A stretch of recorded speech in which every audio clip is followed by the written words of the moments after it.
அனைவருக்கும் வணக்கம். நான் உங்கள் குமார். நம்ம லக்கி அஸ்ட்ரோ தமிழ் நண்பர்களுக்கு முதல்கண் வணக்கம். வீடியோவை முதல் முறையாக பார்க்குறீங்கன்னா நம்ம சேனல் வந்து சப்ஸ்கிரைப் பண்ணி வச்சுக்கோங்க. இன்னும் நிறைய தகவல் வந்து வர்றதுக்கு நம்மளுடைய வீடியோக்களில் இது முற்றிலும் மாறுபட்ட ஒரு நிகழ்ச்சியாக தான் ஒவ்வொரு விஷயமும் பண்ணிகிட்ருக்கோம். ஒன்று வந்து திடீர்னு பரிகாரம், கோயில் பரிகாரம் வரும், திடீர்னு தாந்திரிக பரிகாரம் வரும், நம்ம லைவ் வரும், நேரடியாக நம்ம வாடிக்கையாளர்கள் அதான் நம்ம சப்ஸ்கிரைப் வந்து கால் பண்ணி உங்கள் ஜாதகத்துக்கான பலன்களும் நம்ம கேட்குறோம். இந்த மாதிரி அதிகமான விஷயங்கள் வந்து இல்லை மிக்சிங்கில் தான் நம்மளுடைய சேனல் வந்து வர இருக்குங்கிற காரணத்தினால ஒரே பேட்டர்னாக இருக்க போகிறது கிடையாது. அடுத்தில் நம்ம வந்து ஜோதிடம் சம்மந்தமான தகவலும் ஃப்யூச்சரில் வர இருக்குது. ஒரு கட்டம் போட்டு விளக்குறது எல்லாமே அடுத்தடுத்து வர இருக்குது. இப்போது நம்ம பார்க்க போகிற விஷயம் எதுன்னு கேட்டிங்கன்னா மீன் பரிகாரம். நம்ம நிறையா வழிபாடுகள் இருந்தாலும் பரிகாரங்கள் இருந்தாலும் மீன் பரிகாரங்கிறது கொஞ்சம் ஸ்பெஷலாகவே வேலை செய்யும். ஏன் மீன் பரிகாரத்துக்கு ஒரு ஸ்பெஷல் இருக்குதுன்னு கேட்டிங்கன்னா என்ன ஒரு சூட்சமாக பாருங்களேன். மீன ராசிக்குள்ளே தான் சுக்கிரன் போய் உச்சமாகிறார். பணத்துக்கு சின்ன பணத்துக்கு அதிபதி யார் அப்படின்னு கேட்டிங்கன்னா சுக்கிரன். அதாவது சில லட்சங்கள்னு சொல்லுவாங்கள்ல, ஒரு 1 லட்சம் 2 லட்சம் 3 லட்சம் 5 லட்சம் 10 லட்சம் 10 லட்சங்களில் பேசக்கூடிய அத்தனை கிரகத்துக்கும் அதிபதி யார் அப்படின்னு போய் பார்த்தீங்கன்னா சுக்கிரன் போய் நமக்கு பலமாக இருக்குன்னா மட்டும்தான் அது கிடைக்கும். கோடின்னு சொல்கிறாங்களா சார், 3 கோடி 2 கோடி 1.5 கோடி என் பணம் வெளியே நிற்கிது, 2 கோடி என் பணம் வெளியே நிற்கிதுன்னு சொல்லுவாங்க இல்லையா, அது குரு. புரியுது இல்லைங்களா? அப்போது சின்ன பணத்துக்கு 2000 3000 லட்சங்களுக்கு வந்து பார்த்திங்கன்னா சுக்கிரனும், பெரிய பணத்துக்கு வந்து பார்த்திங்கன்னா உங்களுக்கு குருவும் ஆதிபத்தியமாக வராங்க. இந்த குரு போய் எங்கே போய் உச்சமாகறாங்க அப்படின்னு போய் பார்த்திங்கன்னா கடகத்தில் போய் உச்சமாகறாங்க.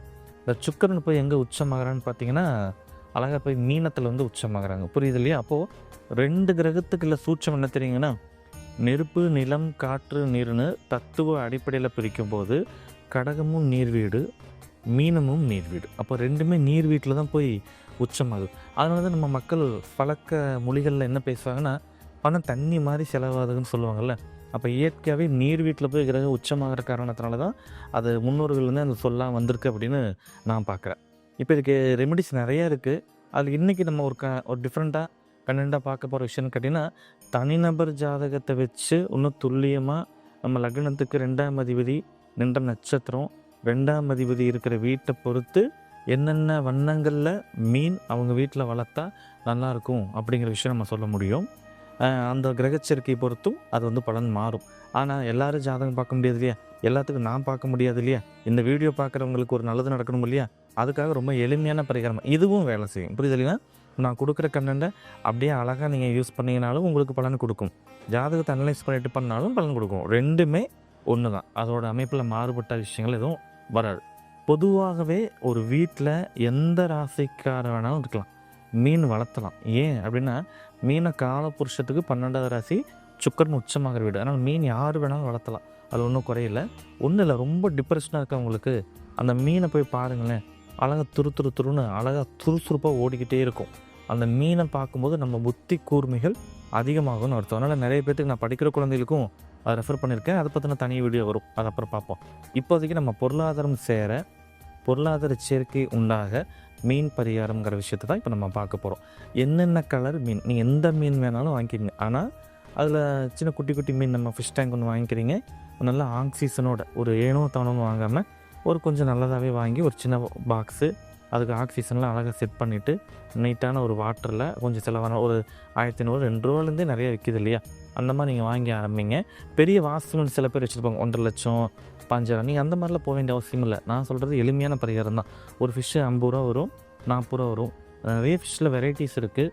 அதில் வந்து இப்போ நம்ம சொல்ல போகிற விஷயம் என்னென்னு கேட்டிங்கன்னா, அந்த ஃபிஷ் டேங்க் நீங்கள் வாங்க போகிறீங்களா ஃபிஷ், அங்கேயே சொல்லுவாங்க இந்த மீனுக்கு இந்த மீன் ஆகாதுங்க, இந்த 2 மீனை ஒன்றா போட்டிங்கன்னா அடிச்சுப்பேன்னு சொல்லுவாங்க. நீங்கள் அதனால் அதை நீங்கள் கேட்டுக்கிட்டு தெரிஞ்சுக்கிட்டு நான் சொல்லக்கூடிய கலர் மீன்ஸை மட்டும் வாங்குங்க. நல்லா விசாரிச்சுக்குங்க. இந்த மீனுக்கு அந்த மீனுக்கு ஆகுமான்னு கடையில் கேட்டு வாங்கிக்கோங்க, அது உங்களுடைய சமத்து. ஓகேவா? இப்போ நம்ம சொல்லக்கூடிய கலர்ஸ் மட்டும் நீங்கள் யூஸ் பண்ணணும். காலபுருஷத்துக்கு 2ஆம் இடம் அப்படிங்கிறது ரிஷபம். ரிஷபத்துடைய கலராக நான் எடுக்கிறது வந்து ஒயிட்டும் எடுக்கலாம், பிங்க்கும் எடுக்கலாம். அப்போ ரோஸ் கலர் மீன் அல்லது வெள்ளை கலர் மீன், ஓகேங்களா, ஒயிட் ஃபிஷ் அப்படின்னு எடுத்துக்கலாம்.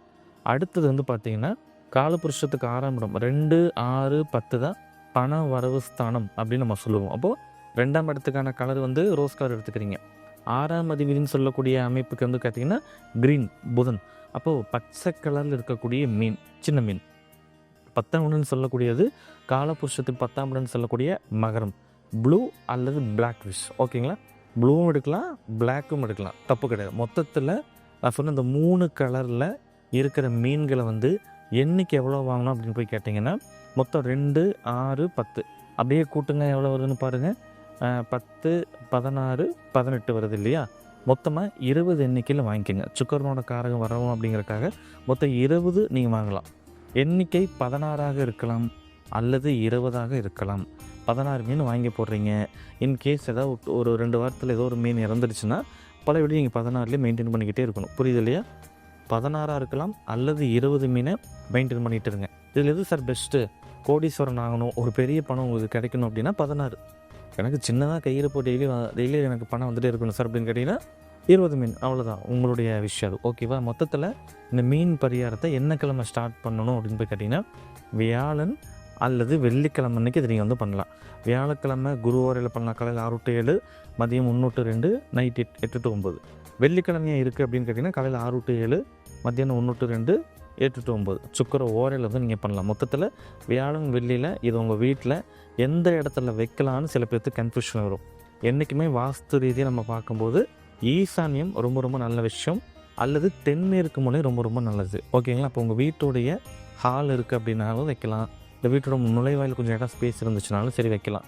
மொத்தத்தில் வடகிழக்கு பகுதியும் தென்மேற்கு பகுதியிலையும் இப்போ நான் சொன்ன இந்த மீன் பரிகாரத்தை பண்ணி பாருங்கள். மிக அளவிலான ஒரு பொருளாதார எச்சரிக்கைகள் நிச்சயமாக உங்களுக்கு வந்து கிடைக்குங்கிறதுல மாற்று கருத்து இல்லை. தனிநபர் ஜாதகத்துக்கு கலர்ஸ் மாறுபடும், ஆனால் இது எல்லாருமே நீங்கள் பண்ணுங்கள், நிச்சயமாக பாசிட்டிவாக கிடைக்கும். அடுத்தடுத்த வீடியோவில் மீண்டும் உங்களை நல்ல பதிவில் சந்திக்கும் வரை விடைபெறுவது உங்கள் குமார். நன்றி.